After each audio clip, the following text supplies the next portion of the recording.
ओम शांति। आज हम 27 अप्रैल 83 की अव्यक्तवाणी सुनते हैं। आज की वाणी का सार है दृष्टि तथा वृत्ति परिवर्तन के लिए युक्तियाँ। कुमारों की भट्ठी में प्राण अव्यक्त बाप दादा के मधुर महावाक्य। आज बाप दादा सर्व पुरुषार्थियों का संगठन देख रहे हैं। इसी पुरुषार्थी शब्द में सारा ज्ञान समाया हुआ है। पुरुषार्थी अर्थात पुरुष अर्थात रथी। किसका रथी है?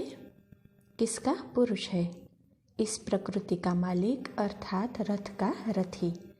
एक ही शब्द के अर्थ स्वरूप में स्थित हो जाओ तो क्या होगा? सर्व कमजोरियों से सहज पार हो जाएंगे। पुरुष प्रकृति के अधिकारी है, न कि अधीन है। रथी रथ को चलाने वाला है, न कि रथ के अधीन हो चलने वाला। अधिकारी सदा सर्वशक्तिवान बाप की सर्व शक्तियों के अधिकारी अर्थात वर्ष के अधिकारी व हकदार है। सर्व शक्तियाँ बाप की प्रॉपर्टी है और प्रॉपर्टी का अधिकारी हर एक बच्चा है। यह सर्व शक्तियों का राज्य भाग्य बाप दादा सभी को जन्मसिद्ध अधिकार के रूप में देते हैं। जन्मते ही यह स्वराज्य सर्व शक्तियों का अधिकारी स्वरूप के स्मृति का तिलक और बाप के स्नेह में समाये हुए स्वरूप के रूप में दिल तख्त सभी को जन्म लेते ही दिया है। जन्मते ही विश्व कल्याण के सेवा का ताज हर बच्चे को दे दिया है। तो जन्म के अधिकार का तख्त, तिलक, ताज और राज्य सबको प्राप्त है ना। ऐसे चारों ही प्राप्तियों की प्राप्ति स्वरूप आत्माएं कमजोर हो सकती है। क्या यह चार प्राप्तियां संभाल नहीं सकते हैं? कभी तिलक मिट जाता, कभी तख्त छूट जाता, कभी ताज के बदले बोझ उठा लेते, व्यर्थ कखपन की टोकरी उठा लेते। नाम स्वराज्य है, लेकिन स्वयं ही राजा के बदले अधीन प्रजा बन जाते। ऐसा खेल क्यों करते हो? अगर ऐसा ही खेल करते रहेंगे तो सदा के राज्य भाग्य के अधिकार के संस्कार अविनाशी कब बनेंगे? अगर इसी खेल में चलते रहे तो प्राप्ति क्या होगी? जो अपने आदि संस्कार अविनाशी नहीं बना सकते, वह आदिकाल के राज्य अधिकारी कैसे बनेंगे? अगर बहुत काल के योद्धेपन के ही संस्कार रहे, अर्थात युद्ध करते करते समय बिताया, आज जीत कल हार, अभी अभी जीत अभी अभी हार, सदा के विजयपन के संस्कार नहीं, तो इसको क्षत्रिय कहा जाएगा या ब्राह्मण? ब्राह्मण सो देवता बनते हैं, क्षत्रिय तो फिर क्षत्रिय ही जाकर बनेगा। देवता की निशानी और क्षत्रिय की निशानी में देखो अंतर है। यादगार चित्रों में उनको कमान दिखाया है, उनको मुरली दिखाई है। मुरली वाले अर्थात मास्टर मुरलीधर बन विकारों रूपी सांप को विषैले बनने के बजाय विष समाप्त कर सैया बना दी। कहाँ विष वाला सांप और कहाँ सैया। इतना परिवर्तन किससे किया? मुरली से। ऐसे परिवर्तन करने वालों को ही विजय ब्राह्मण कहा जाता है। तो अपने से पूछो, मैं कौन? सभी ने अपनी अपनी कमजोरियों को सच्चाई से स्पष्ट किया है। उस सच्चाई की मास्क तो सबको मिल जाएगी, लेकिन बाप दादा देख रहे हैं अभी तक जबकि अपने संस्कार को परिवर्तन करने की शक्ति नहीं आई है, विश्व परिवर्तन कब बनेंगे? अभी दृष्टा हो, दृष्टि द्वारा देखने वाले दृष्टा दृष्टि क्यों विचलित करते? दिव्य नेत्र से देखते हो व इसी चमड़ी के नेत्र से देखते हो? दिव्य नेत्र से सदा स्वतः ही दिव्य स्वरूप ही दिखाई देगा। चमड़े की आंखें चमड़े को देखेगी। चमड़ी को देखना, चमड़ी का सोचना, यह किसका काम है? फरिश्तों का? ब्राह्मणों का? स्वराज्य अधिकारियों का? तो ब्राह्मण हो या कौन हो, नाम बोलो क्या? सदैव हर एक नारी शरीरधारी आत्मा को शक्ति रूप, जगत माता का रूप, देवी का रूप देखना, यह है दिव्य नेत्र से देखना। कुमारी है, माता है, बहन है, सेवाधारी निमित्त शिक्षक है, लेकिन है कौन? शक्ति रूप। बहन भाई के संबंध में भी कभी कभी वृत्ति और दृष्टि चंचल हो जाती है, इसलिए सदा शक्ति स्वरूप है। शिव शक्ति है। शक्ति के आगे अगर कोई आसुरी वृत्ति से आते तो उनका क्या हाल होता है वह तो जानते हो ना।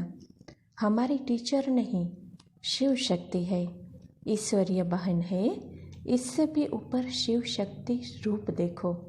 माताएं व बहनें भी सदा अपने शिव शक्ति स्वरूप में स्थित रहे।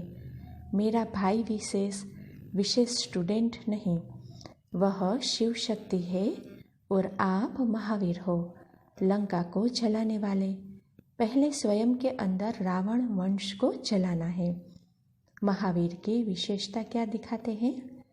वह सदा दिल में क्या दिखाता है? वह सदा दिल में क्या दिखाता है? एक राम दूसरा न कोई। चित्र देखा है ना? तो हर एक भाई महावीर है, हर बहन शक्ति है। महावीर भी राम का है, शक्ति भी शिव की है। किसी भी देहधारी को देख सदा मस्तक के तरफ आत्मा को देखो। आत्मा से बात करनी व शरीर से। कार्य व्यवहार में आत्मा कार्य करता है व शरीर। सदा हर सेकंड शरीर में आत्मा को देखो। नजर ही मस्तक मणि पर जानी चाहिए, नहीं तो क्या होगा? आत्मा को देखते स्वतः ही आत्मा अभिमानी बन जाएंगे। है तो यह पहला पाठ ना। पहला पाठ ही पक्का नहीं करेंगे, अल्फ को पक्का नहीं करेंगे तो बेबादशाही कैसे मिलेगी? सिर्फ एक बात की सदा सावधानी रखो, जो भी करना है श्रेष्ठ कर्म व श्रेष्ठ बनना है। तो हर बात में दृढ़ संकल्प वाले बनो। कुछ भी सहन करना पड़े, सामना करना पड़े, लेकिन श्रेष्ठ कर्म व श्रेष्ठ परिवर्तन करना ही है।